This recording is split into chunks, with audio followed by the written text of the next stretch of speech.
Bendemayinek bêxwedî bû dizanim. Ne tu hebû û ne ez ji bo te dimirim.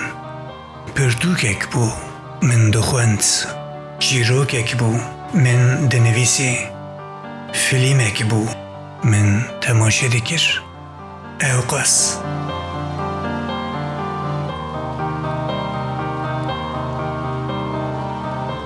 Gerînek li rihê xwe bû, bi hêviya ku tu hebî.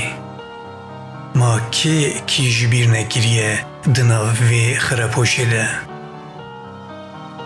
Lêgerîna hezkirinek wendayî û evînek platonîk bû. Weke helbestek nenivîsandî, nekarim te bixwînim û nekarim te jê bibim.